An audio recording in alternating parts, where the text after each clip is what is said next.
De la naissance d'un enfant au transfert d'un patrimoine, chaque situation est unique et mérite d'être bien vulgarisée par des conseillers dans le domaine. Voici la chronique des bonsconseils.com avec Éric Veilleux et Bernard Paquette, conseillers en sécurité financière chez Des Bons Conseils Incorporés. Ah, Bernard Paquette, bon lundi matin.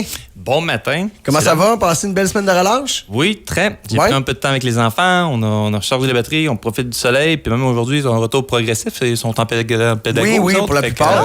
On va aller faire du ski tantôt. On étire ça d'une journée. C'est bien ça, parce que vous autres, janvier, février, c'est des bons mois, là. Oui, exactement. Puis on se repose un peu. Oui. On repart sur autre chose. On met les REER de côté. Puis on part sur du nouveau stock. Bon, ben parfait. Ce matin, tu m'as envoyé un message en me disant j'aimerais ça te parler d'assurance à émission simplifiée. J'ai dit OK, mais c'est quoi? C'est quoi, ça? On n'entend pas parler des assurances, tu sais, à la base. Premièrement, quand on pense à des assurances, on se lève rarement le matin en pensant à des assurances. Okay? Ouais. Si on a notre besoin, c'est qu'il y a eu un changement dans notre vie, qu'on s'est acheté une maison, on s'est marié, on s'est séparé, on a eu un enfant, il y a eu un changement majeur, ou quand il y a un pépin, quand on en a besoin. Puis malheureusement, s'il t'arrive une bad luck, puis tu penses aux assurances, bien souvent, tu n'es plus assurable, en tout cas, tout au moins dans les produits qui sont standards. OK. Fait que, tu sais, je vais parler un petit peu du fonctionnement d'une prise d'assurance, que ce soit en invalidité ou en assurance vie. Puis, je vais parler un peu des pourquoi on se dirige vers des émissions simplifiées. Oui, parfait. Allons-y. Fait que, tu sais, à la base, vous avez à peu près tous déjà souscrit une police d'assurance. Donc, un contrat standard, il va peut-être avoir une centaine de questions, sous-questions qui vont être posées par rapport à votre mode de vie, par rapport à votre santé générale, puis même la santé de vos proches. Fait que, à savoir s'il y a des problèmes héréditaires dans la famille, père, mère, vos parents. sœur. Oui, c'est ça. Exactement. Fait que, en remplissant ça, il y a un tarificateur par la suite qui va émettre un contrat avec ou sans surprime, dépendamment du risque qu'ils vont prendre. Nous, comme courtier, notre responsabilité, c'est d'aller chercher le maximum d'informations du client avant de soumettre une proposition. Pourquoi? Parce que si j'envoie un client, j'envoie une proposition pour un produit standard, puis qu'il y a un refus, bien, ça fait une tâche à son dossier. OK. Un peu comme les dossiers de crédit? Oui, totalement. Si on a un refus, ben je peux plus soumettre dans le produit standard pendant quelques années.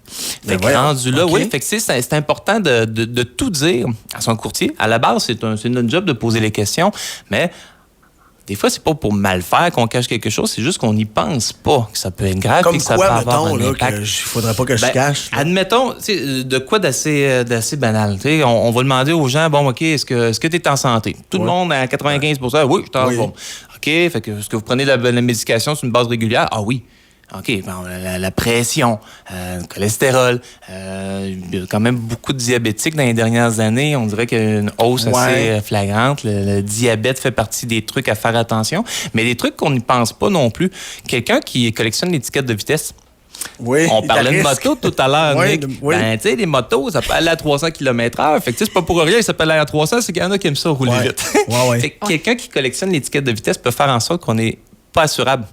À ce point-là. Ça peut affecter une assurance autre que, mettons, l'assurance de ta voiture. Oui, totalement. Parce que t'es une personne à risque. Si tu roules tout le temps à 150 en voiture, ben, ça se peut que tu décèdes. Exactement. T'augmentes les risques. Ben, ça, j'aurais jamais pensé. Non, les sports dangereux aussi. Fait que les sports de combat, fait du deltaplane, tu fais de l'aviation. Alors ça, c'est des trucs aussi qu'on pense pas nécessairement, mais qui vont jouer dans ton assurabilité. J'ai une question. Mettons, là, je suis assuré assurance vie, puis je décide de me payer un saut en parachute. Faut-tu que j'avertisse mon assureur? Non, parce que là-dedans, dans le fond, il y a une clause, on appelle ça la clause grand-père, dans le fond, c'est qu'une fois qu'on prend l'assureur prend un risque de t'assurer ou pas. Okay. Une fois que le risque est pris, ben tu peux plus changer. Comme si tu prends ton assurance vie quand tu es jeune, t'as 20 ans, puis à 25 ans, tu commences à fumer. Ben si tu étais non-fumeur, tu t'appelles pas ton assureur pour dire hey, je suis rendu fumeur, là. J'aimerais ça que tu m'augmentes, s'il te plaît. Ils ont pris le guess comme c'est là que tu n'avais pas ce risque-là. Okay. Donc, ça fait partie des avantages aussi de prendre les assurances vie assez tôt. T'sais, même enfant, là. Fait que rendu là, mais l'inverse, en général. Mais en même temps, la vie étant ce qu'elle est, le plan A fonctionne pas tout le temps à la lettre. Fait que la vie évolue, puis des produits d'assurance, on en a besoin à un certain âge, mais on va en avoir besoin de plusieurs autres aussi, produits d'assurance. On achète une maison, on achète un véhicule. Donc, Les assurances à émission simplifiée, on va les utiliser lorsque on a un sérieux doute qu'il y a une condition particulière de sa santé qui ferait en sorte qu'il ne serait pas assurable standard. Okay. Et ce qui est bien avec ça, c'est que ça fonctionne en palier. Donc, c'est des séries de questions. Tantôt, je parlais qu'il y avait peut-être une centaine de questions là, pour une assurance standard. Ben, en émission simplifiée, il y a l'émission garantie que tu vas être assurément accepté. Ça, tu as 3 questions. Là, est-ce que tu fumes? Est-ce que tu es apte à t'occuper de toi? Est-ce que tu es dans une maison de soins palliatifs? Quelque chose comme ça. C'est les seules questions qu'ils te posent. Fait que ça, tu es assuré automatiquement. Bien entendu, c'est sûr et certain que plus je vais dans les émissions garanties, plus la prime va être élevée. C'est ce que j'allais dire. Ouais, j'imagine qu'on se back au niveau de l'assureur. Rendu là, si tu es en assurance garantie, on s'entend que côté santé, ça va pas bien. Ouais, c'est ça. T'es pas dans ton prime. Là. As-tu le loisir quand même de choisir le montant de la prime? Oui, OK. Le montant de la prime, c'est sûr et certain que tu vas être limité parce que quand on va dans les émissions garanties, je pourrais prendre 1 million, je vais le prendre. Là, si mais je ça suis va en garantie, ça va coûter cher, mais en même temps, le principe, ça se calcule toujours. Hein. On va évaluer, dans le fond, on fonctionne avec l'état de mortalité. Fait qu'on évalue à peu près l'âge qu'on peut logiquement décédé. Si ça coûte beaucoup plus cher en produits d'assurance, qu'est-ce que ça va te donner? Si tu vas donner à tes bénéficiaires, il n'y a pas de rentabilité à la prendre. Mais en général, il va en avoir une. En bout de ligne, là, je veux dire, les gens prennent des assurances-vie, entre autres. Assurément, l'assureur, à quelque part, va payer inévitablement. C'est juste qu'on va évaluer ton taux de risque versus les années. C'est un peu ça que je comprends, ouais. Oui, c'est ça. Parce qu'ils vont payer anyway, là, je veux dire. Il y a on se rappelle qu'il y a des produits qui sont permanents. Ça, c'est une assurabilité. C'est sûr qu'ils vont te payer parce que c'est permanent. Fait que tu décèdes la première année ou que tu décèdes à tes centenaires, ils vont éventuellement payer. Puis un produit temporaire, ça, c'est pour un risque qui est temporaire, justement la période à charge ou pour un paiement de véhicule, un paiement de maison. Fait que ça a une fin. Fait que ça, il y a des bonnes chances qu'ils ne le payent pas. Tu me suis? Fait que ça dépend de qu'est-ce qu'on va aller, puis le prix est assurément en jeu là-dedans. On nous dit souvent, puis moi, ça va être le cas bientôt, de magasiner nos assurances pour la voiture, pour la moto, pour le véhicule motorisé, n'imite les assurances de la maison. Mm-hmm. On dit souvent qu'il faut magasiner ça parce qu'on peut avoir une surprise au niveau des primes. J'imagine que c'est la même chose au niveau de l'assurance-vie. Oui, c'est bien quand on va refaire une rencontre annuelle ou quand on va refaire une rencontre, de tout ressortir les produits d'assurance qu'on a. Si éventuellement, tu as eu une assurance qui avait une exclusion, par exemple une assurance salaire, puis que quand tu as pris ton assurance salaire, tu n'avais besoin d'une, mais tu t'étais brisé la jambe l'année d'avant. Bon, mais s'il y a quelque chose qui est arrivé récemment, ils vont mettre une exclusion. Mais l'exclusion n'est pas nécessairement permanente. Ça arrive qu'on peut réémettre, dans le fond, une proposition quelques années après, puis faire enlever les exclusions qu'ils ont pu avoir.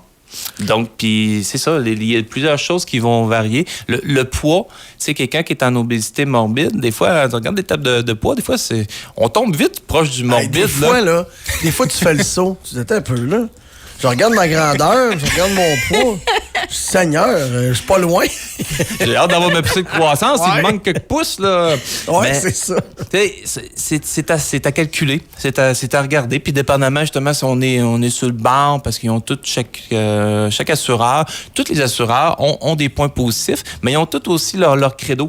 Fait qu'il y en a qui vont poser un peu moins de questions sur les troubles nerveux. Ça aussi, c'est un peu la maladie du siècle. Ouais. Des gens qui ont des troubles d'anxiété, des troubles de dépression. Fait que ça aussi, il y a des questions qui sont associées à ça. Donc, il faut diriger nos clients vers les bons produits, vers les bonnes compagnies pour qu'il n'y ait pas de surprime, puis surtout pas d'exclusion. Oui, vas-y. Tu parles beaucoup de santé puis tout ça, mais moi, j'ai souvent entendu dire que l'assurance-vie, ça se prend pas mal quand tu as des enfants à ta charge ou quelque chose comme ça, mais de la façon que tu parles, même moi, qui a 23 ans, qui, là, est en parfaite santé, ça serait quasiment avantageux de la prendre tout de suite. Bien, c'est sûr, plus on le fait tôt, puis c'est jamais quelque chose qu'on se dit « Hey, tabarouette, à matin, ça me tente tente de me payer une assurance. Non, c'est ça. Mais à un On va moment me faire donné... un cadeau, on va aller me payer une assurance. Ouais, c'est ça. C'est pas quelque chose c'est pas sexy, c'est pas le fun, c'est pas agréable. Mais en même temps, quand tu commences à penser, qu'est-ce qui arrive si jamais je décède? C'est qui va faire finir de payer ma voiture? Qui va payer mes frais funéraires? C'est pas le fun comme discussion, mais c'est une obligation de le faire. C'est une responsabilité aussi. C'est une responsabilité. Tu veux pas laisser ça à la charge de ton conjoint, tu veux pas laisser ça à la charge de tes parents, tes frères, sœurs, parce qu'il va y avoir quelqu'un qui va l'avoir, ces factures-là. Éventuellement. Bernard, je pense que la meilleure solution au niveau en tout cas de l'assurance à émission simplifiée, comme tu dis, c'est d'aller vous voir chez vous, chez des bons conseils. Dire, regarde, moi, ma situation, c'est celle-ci. Je sais pas trop comment m'aligner. Peux-tu m'aider? Puis vous autres, vous allez assurément trouver le bon produit. Totalement. Donc, si vous avez un doute d'assurabilité, ça se fait plus des gens qui sont pas assurables, ça n'existe plus. Ouais, c'est ça. C'est clair. Fait que dites-vous que si vous avez déjà eu un refus, ben il y en existe des solutions. Puis les solutions n'existaient peut-être pas dans le temps, mais ils existent maintenant. Puis il y en a plusieurs compagnies qui se perfectionnent là-dedans.